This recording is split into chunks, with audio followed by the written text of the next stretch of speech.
Excuse me, could you help me with something? Asked a pretty blonde girl a few doors down. I was leaving my cabin to meet up with Joey before her first show. Billy had gone to check out the gym. I wasn't sure if he was meeting us at the bar or coming back here first. I didn't want to be late, so I planned to text him if he wasn't at the bar when I got there. It will only take a second, the girl added with a plea in her voice. I reluctantly followed her inside her cabin, quickly realizing I failed to lock or close the door to mine and Billy's room. But I decided not to worry because I wouldn't be long, and I wasn't far away. I figured by leaving the blonde girl's door open, I'd notice if anyone tried to steal anything. Besides, Billy and I were dirt poor, so it's not like we had any valuables for the taking. If someone wanted to rob me of my 5-year-old t-shirts, they could have it. We're trying to push our beds together so we can fit our luggage at the side of the room instead of in the walkway, the blonde girl explained. There was another girl in the room, a redhead, and they had 5 large suitcases between them. The ship's cabins were minuscule. The girl's situation made me thankful Billy and I only had a small bag each. I helped them push their twin beds together to form a makeshift double bed. The bed frames were heavy. It was a 3-person job. Then, we hefted their luggage to the far left of the room. Thank you so much. I'm Gina, by the way, said the blonde. I'm Lou, said the redhead. Good to meet you. I'm Tim. I better get back because I didn't lock my door. Thank you for your help, Gina said with a small wave. My room wasn't as I left it, but in a way I never could have predicted. A tortoiseshell cat lay sprawled out on my bed with 5 kittens huddled at her belly. The ship set sail nearly 2 hours ago. We were at sea. So, I couldn't understand how the cats got there. Did they belong to anyone? The cruise had a strict no pets policy for passengers and staff. I knew this because Joey was going to leave her dog with her parents while she worked on the ship. What the hell is that? Billy said, entering the room. I went to help some girls a few doors down with their bags. I was gone for literally 5 minutes, and these random cats were here when I got back. I cautiously approached the cats. The mother looked apprehensive, but she didn't object when I touched her neck to check that there wasn't a collar hidden beneath her fur. No such luck. The kittens were too young to be aware of my presence. Their mother's coat was matted in places, so I figured she must have been a stray or maybe a lost pet who wandered onto the ship. Should we tell someone? Billy asked. I replied, maybe we should let them stay here. There are a lot of strays in some of the countries we're visiting. They might just be dumped if we hand them in. These kittens are tiny. Maybe we should wait until we get home and then take them to a shelter? I guess. Billy agreed, uncertainly. He wasn't the biggest animal lover, but I knew he wouldn't want anything bad happening to them. Let's see what Joey thinks, I suggested. We left our room to finally meet up with her. I double-checked the door was locked to keep our furry guests safe. I thought cats freak you out, Billy said. Not all cats, just Shandy. She was creepy. Shandy was the live-in Persian cat at the care home, where I briefly worked. My time there was short-lived because most of the elderly patients were female and objected to male care assistants helping them with tasks like washing and getting dressed. I wasn't disappointed to lose that job because of Shandy. She was always found curled up on the bed of whichever resident was about to die. She never slept on beds otherwise. It really creeped me out. It's like she had a sixth sense. We joined Joey at the bar and told her about the cats. Yeah, I agree. You should keep them under wraps for now. she said in a very low voice. One of the managers hates cats and is an asshole in general. I honestly wouldn't put it past him to throw them overboard in case a passenger is allergic or something. It's reputation above all else with him.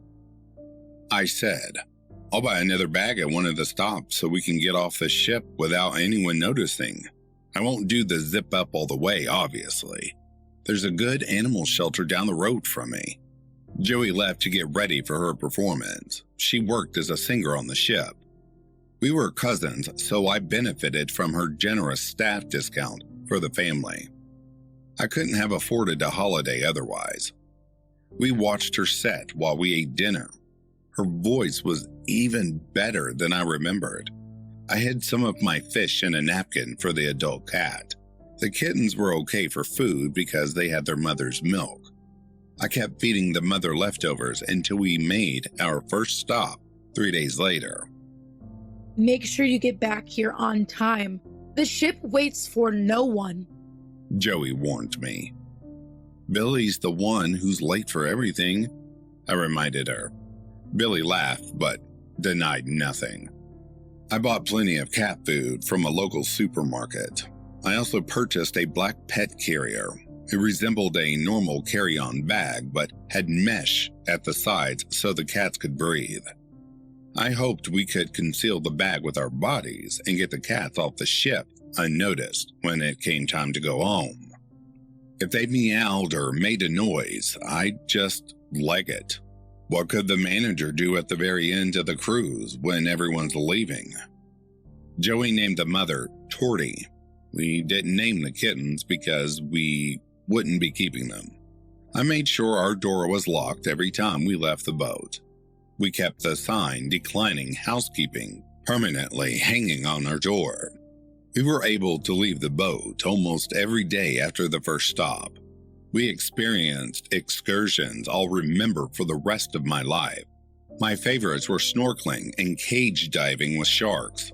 Sometimes we hung out with Gina and Lou. Billy had a crush on Lou, but I don't think it was reciprocated. We also spent a lot of time on and off the ship with an elderly couple we met called Audrey and Frank. Cruises are great for making friends. I considered applying for a job as a waiter or cleaner on the ship's next voyage. Joey joined us on nearly every outing. I thought it was cool she got to earn money whilst seeing the world. We were halfway through the cruise when Torty barged past me as we were leaving our room, carrying one of the kittens in her mouth. People gasped as she raced through the corridors. Billy and I ran after her. To our amazement, she alighted the ship, left the kitten on the dock, then climbed back on board. Luckily, there were no staff around to notice. What the hell? Billy half yelled. I'll get the carrier, I said as Joey approached us. What's going on? Torty appeared with a second kitten. She put it beside the first, then went back. She must be getting them all, I concluded. Why? Joey asked. How are we supposed to know? Billy snapped. I was going to get the carrier, but if she wants to leave, should we stop her? I asked. Yes. She'll be a stray if we leave her. Joey protested loudly, attracting looks from people departing the ship. Most of the passengers were alighted by the time Torty came back with the third kitten. As I predicted, she collected all 5 kittens. Let's follow her and see where she goes, I suggested. Jet skiing starts in 10 minutes. I'm not missing it because of some cats that aren't even ours. Billy complained. You go then. I'm staying with Torty, I replied. You're crazy. The jet skiing people won't give you a refund. Torty is more important. Torty's more important. Billy echoed my words in a babyish tone as he walked away. Coming, Joey? He added in his casual voice. Joey looked between us, conflicted. It's fine. You guys go. I'll meet you back here, I said. I ran back to my room for their mesh carrier in case it was needed. I got back in time to see Torty carrying her kittens one by one to the beach beside the dock. We stayed there until the passengers returned to the ship. I saw Billy and Joey boarding with Gina and Lou. I waved, but they didn't see me. I put Torty and her kittens in the carrier, but as I was approaching the ship, Torty went mad, meowing and hissing in the bag. She clearly didn't want to board. I was reminded of Shandy. Did Torty know the boat was going to sink? I dismissed the thought as ludicrous, but still, something held me back. "Are you getting on or what?" yelled a member of staff from the top of the gangway. "We need to leave."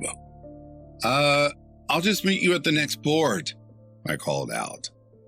The staff member shrugged and reeled in the gangway. I watched as the ship departed. Oh no, I told you there wasn't any time to get ice cream. I turned to see Audrey behind me. Frank was running to keep up, an ice cream cone in his hand, half of it down his front. Did you miss it too, honey? She asked me. "Something like that," I replied. We shared a taxi to the next port. Audrey and Frank booked a hotel room for the night. I was going to sleep on the beach to save money, but the older couple wouldn't hear of it and insisted on buying me a room. I thanked them profusely. The hotel staff didn't notice the cats with my hoodie over the mesh carrier. This gave me hope I'd be able to get them on and off the ship without issue. But I decided that if Torty objected to boarding again, I would set her free. She'd probably lived her life so far as a stray. If she wanted to remain that way, it wasn't my place to stop her. The next day, I went to the port to meet Billy and Joey, but the ship wasn't there. It hadn't turned up when Audrey and Frank belatedly joined me at the dock. Everyone should have been returning from their excursions at this point, but the ship hadn't even arrived. Night fell, and there was still no sign.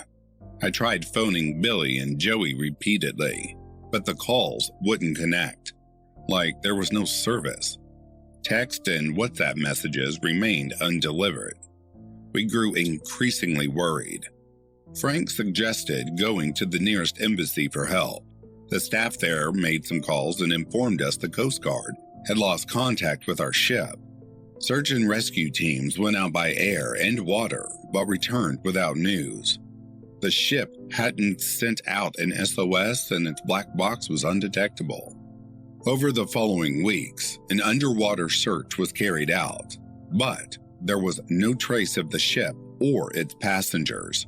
It was like the vessel had vanished into thin air. The embassy helped us get home because our passports had been on the ship. 2 months later, everyone on board was officially presumed dead. I was devastated, and that's an understatement. My heart was broken for Billy and Joey, and for Gina and Lou. I still can't wrap my head around how they were there one minute and gone the next. Online conspiracies included aliens and the ship passing into another dimension, Bermuda Triangle style. It has been 10 years since the ship disappeared, and we still don't have answers.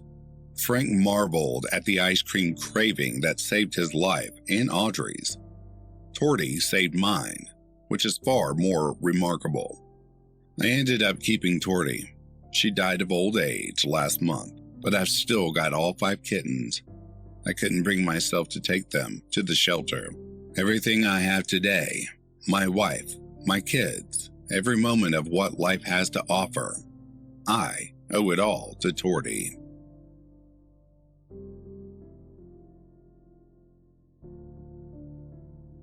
Hi, it's Justine. I'm just popping in here to let you know more about the urban legend this story was based on.